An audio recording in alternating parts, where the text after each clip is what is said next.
Ah, finally infiltrated Matt's account.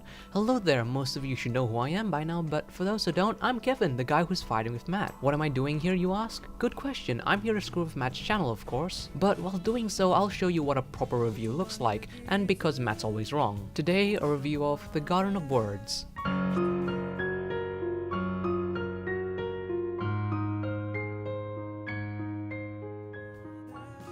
Directed by Makoto Shinkai, his films have always stood out from other directors. His works are known to be slow-paced and grounded in reality with some romantic undertones. While Matt will probably tell you that Shinkai's films are shit, I'm here to tell you not to believe him because he's probably wrong. And between you and me, why are you people even subbed to this channel? I mean, do you see the scores he gives in his reviews? They're ridiculous. Also, 2 decimal places? He could not be any more wrong. Anyway, today I'm here to ask, does Garden of Words break apart from the formulaic structure of Shinkai's other works? Most likely not, but stick around anyway. 酒だけってあんまり体に良くないですよ。何か食べないと。高校生が詳しいのね。あ、俺じゃなくて母が飲む人だから。 Garden of Words follows Takao, a 15-year-old high school boy who's stuck in his boring mundane reality of going to school. One rainy day, he decides to skip school and make his way over to an undercover park bench where he then meets Yukari, a 27-year-old woman who incidentally ended up skipping work. After a few conversations and regular meetups at the park bench, the two of them start to take a liking with each other. The overall atmosphere of this film is really no different from Shinkai's other works. It's slow, drawn out, and very somber in tone. However, unlike 5 centimeters per second, Garden of Words lacks any importance with its messages that are conveyed to the viewer. The progression of the story, while subtle, feels very underwhelming to the point of feeling non-existent.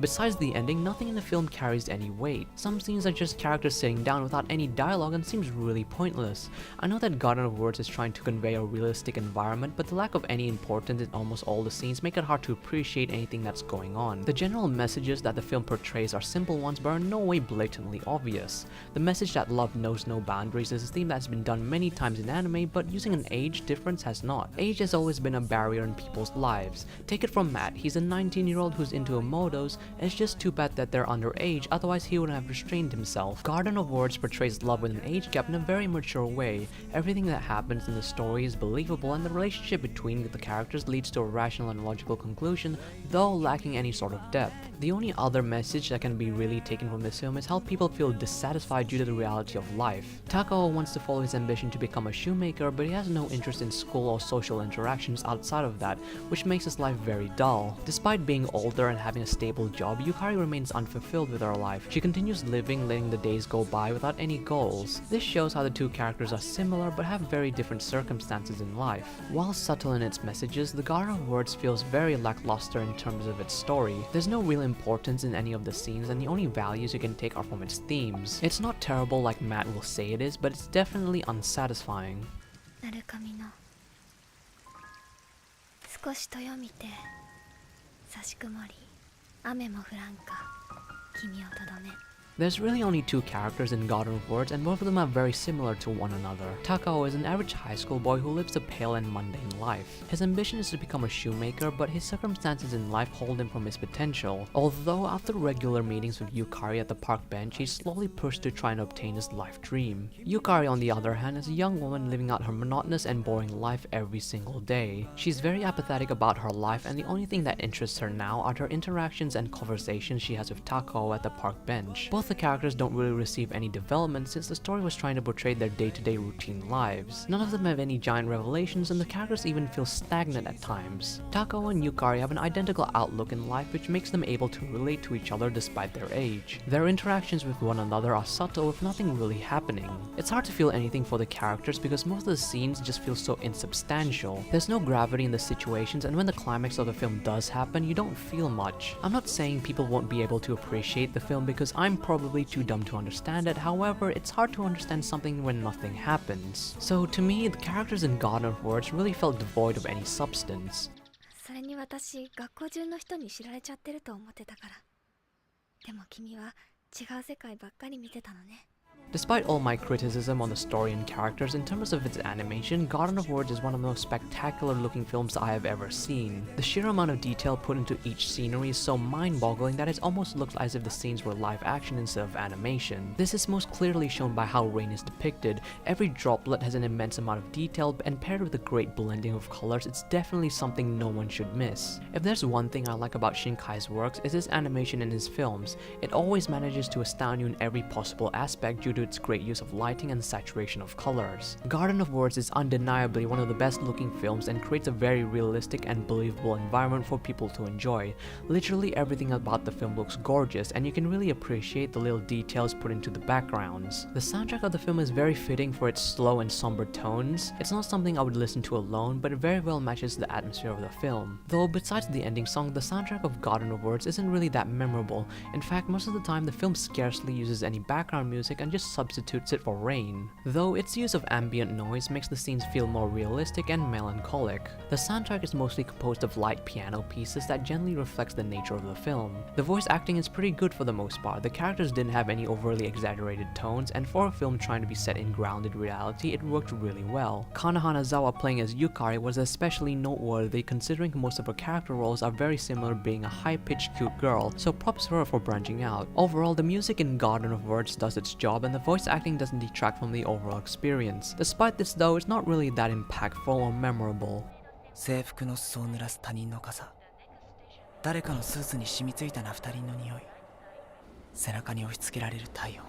While The Garden of Words may look to be an amazing film visually, the story and character progression feels almost non-existent to the point of feeling underwhelming after finishing it. It's not a terrible film like Matt will say it is, but it's definitely not that great either. Calculating all the scores and averaging everything out, Garden of Words receives an average score of 5.4 out of 10 for being a film with outstanding visuals, though being very unsatisfying in terms of story and characters. For similar anime, I recommend 5 cm per second, as I think it's Shinkai's best written film and has some genuine presence. As well as The Borrower Arrietty for another great film that's melancholic in tone but more adventurous in nature. What the hell, Kevin? Oh hey Matt. What the fuck are you doing here? Well, you know how I didn't jab you in my Wolf Children review? This is me getting back at you. Get the fuck off my channel. Do you wanna fight, Matt? I'll wreck you. Bring it the fuck on.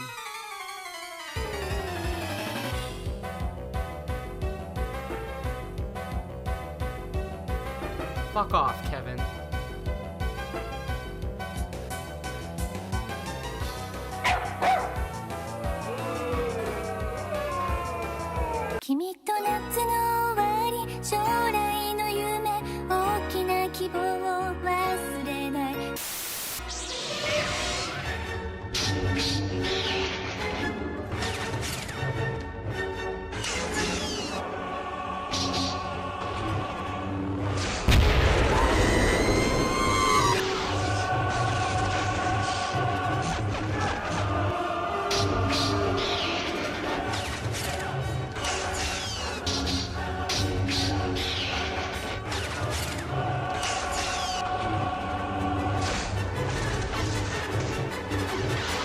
Cease your fighting.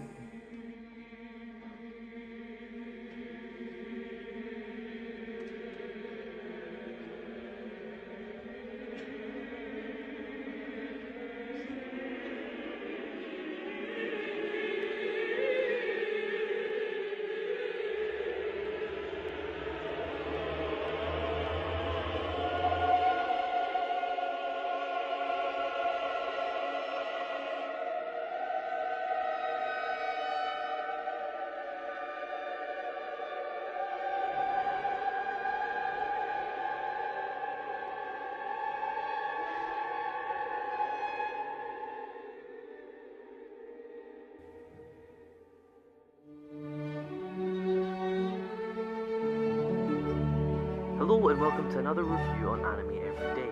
In this video I will be reviewing... So all I ask is let them know where you got it from. Hello friends and loyal subscribers, thank you to our first review. Today we've got mine.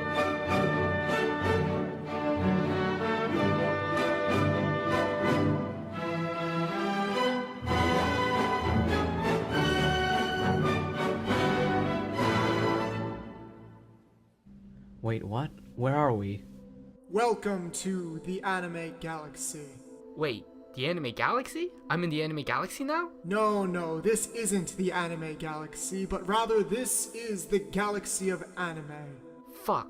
It's because you're the mastermind of Anipod. Nah, you own the Anipod. Now, my children, why must you fight? You two have been at this for the past month, trying to defecate on each other's channels, and what has that gotten you? More subs? Fuck off, Matt.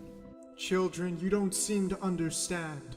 Think about all the greatness you could achieve together in this life. Everything you've accomplished together. You two are meant for greatness. Just take a look at all the friends and allies you've come across on this epic journey. Admiral's dick is too big to fit inside my tiny pussy. Howdy, Martalim here. I lost everything! You're tearing me apart, Alex.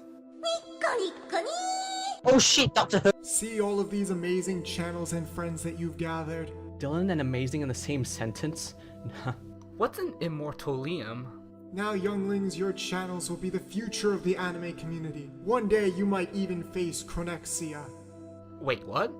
Good luck. However, that will be for another time. What's important is that today you two make amends. Nah, fuck Kevin. Fuck off, Matt. Come on, you two must have some common enemy. I have lots of enemies. I mean, one that both you and RC can face together. My name is Matt. Can people stop calling me RC? A greater enemy both of you can assemble together and avenge. A greater enemy? For both of us to fight against? I don't really want to work with RC, but alright. The enemy of my enemy is my friend, I guess. Also, stop calling me RC. You and your shitty references, RC. We weren't prepared for this. This dick and I have to work together? Yes. We could do it, I guess. But who would we fight against?